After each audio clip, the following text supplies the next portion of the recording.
So ladies and gentlemen, let's give her a big round of applause. Thank you very much for sending very meaningful presentation. And last but not least, please welcome Mr. Jung-hwan Lee, a chairman of Korea Seafarers Welfare and Implement Center. So today he will be delivering his presentation under the theme of the Fairer Future in Korea Seafarers Week. 네, 다음 연사분 저희가 무대 위로 모시도록 하겠습니다. 이중환 이사장님 무대 위로 올라와 Mr. 주시기 이중환. 바라겠습니다. 여러분 큰 박수로 환영해 주십시오. Ladies and gentlemen, please welcome him with a big round of applause.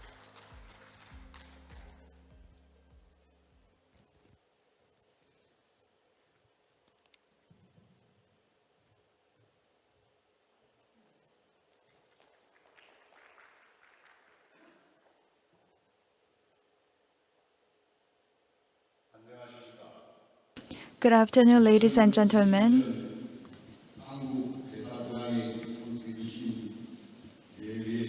Distinguished guests and participants in 2021 Korea Maritime Week. I am Lee Jung-hwan, the chairman of Korea Seafarers Welfare Employment Center. I am honored to be in this meaningful event. Korea Seafarers Welfare and Employment Center is promoting the welfare and benefit of seafarers.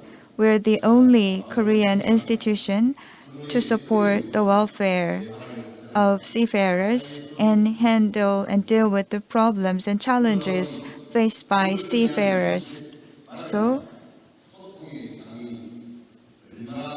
we know how important it is to prepare a platform for discussing policies for seafarers.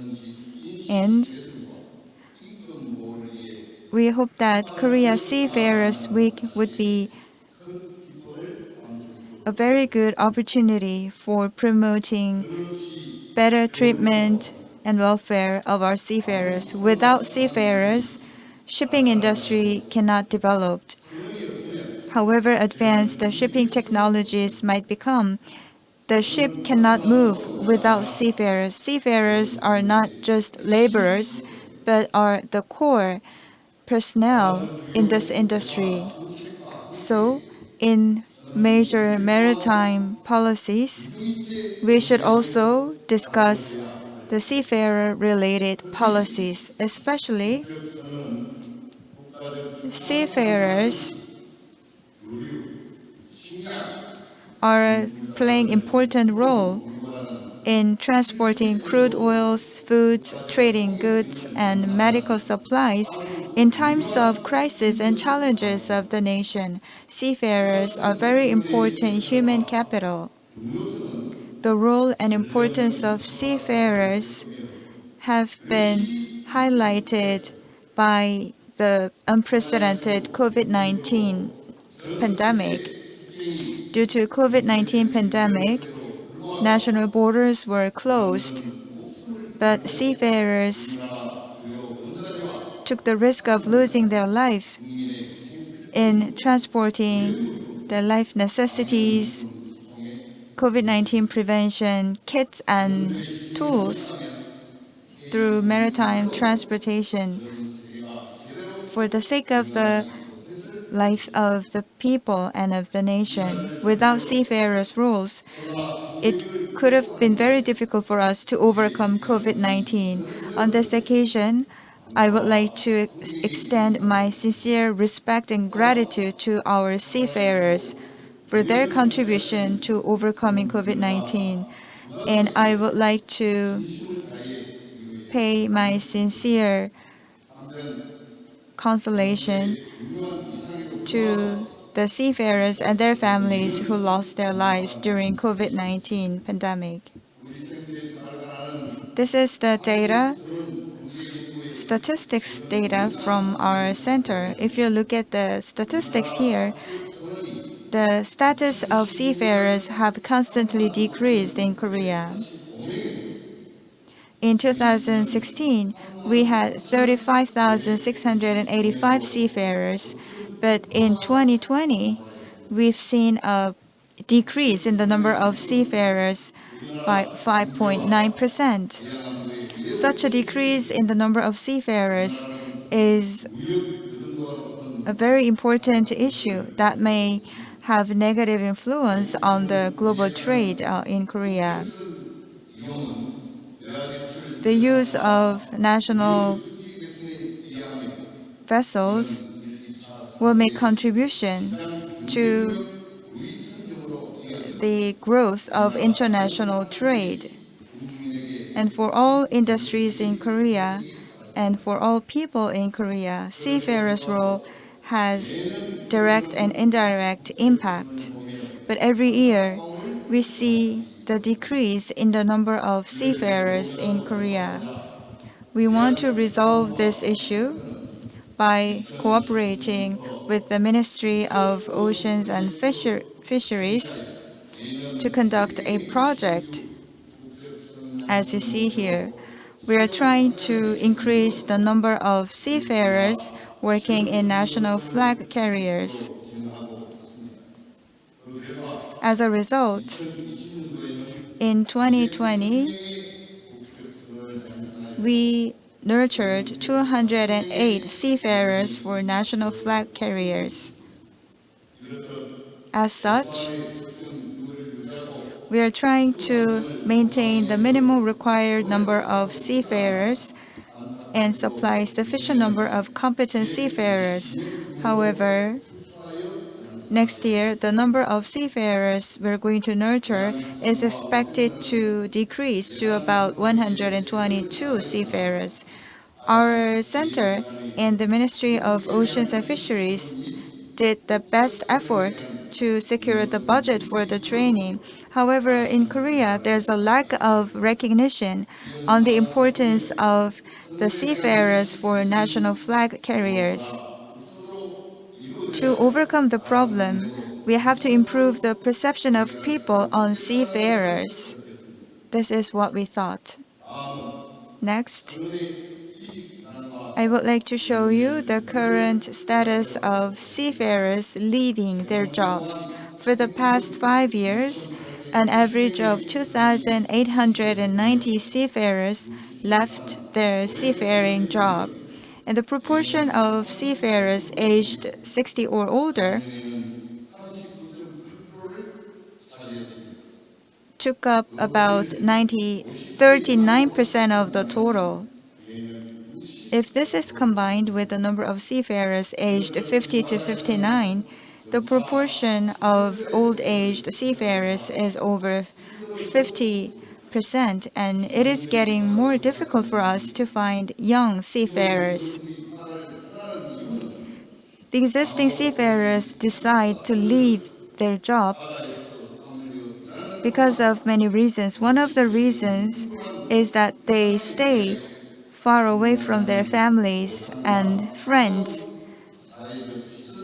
while receiving low level of payment, and also they face the negative perception of society. This is the annual average salary of Korean seafarers, about 59 million Korean won. This is not a small amount, but we cannot say this amount is very high compared to the harsh working environment of seafarers. This is another statistics from the Ministry of Employment and Labor, the top 10 average annual salary by industry. Seafaring job is not included in the top 10 average annual salary. Of course, we understand that people engaging in these industries are making contribution to the Korean economy growth. However, seafarers are working under harsh environment and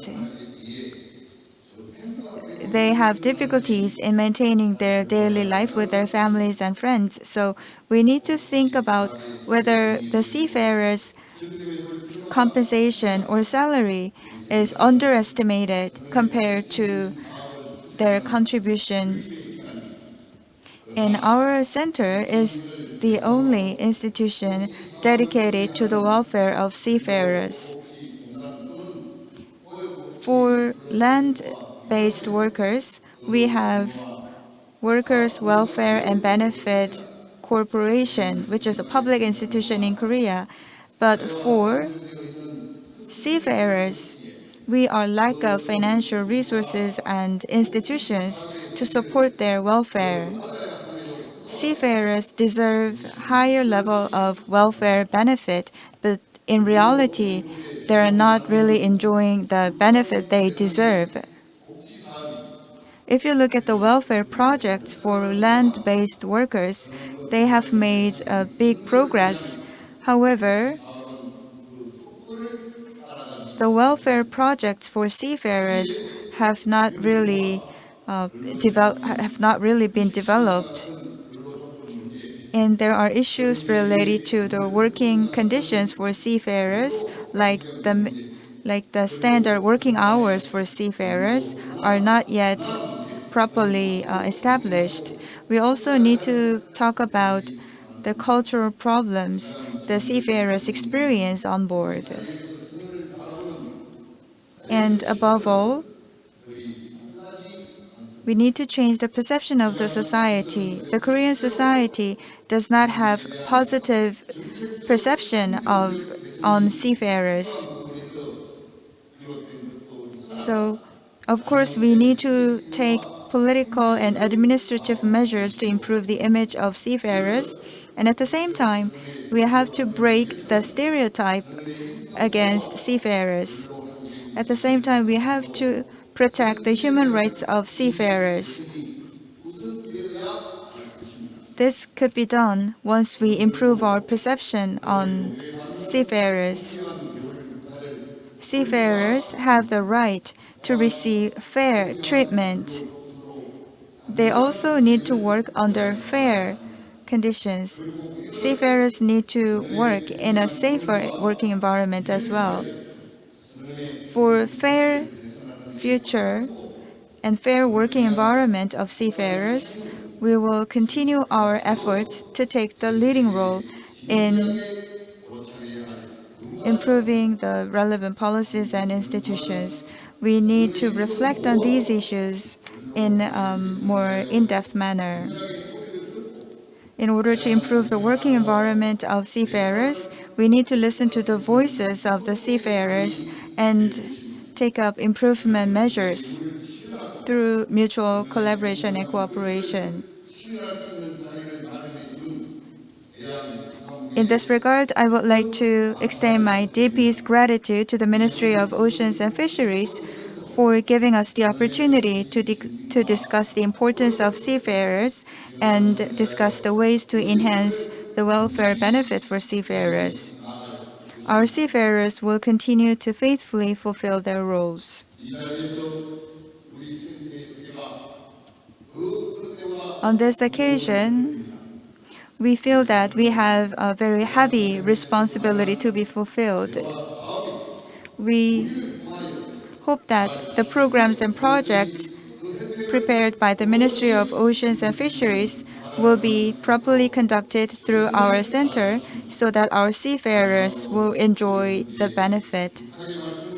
I would like to make a request to all of you. I want to request all of you that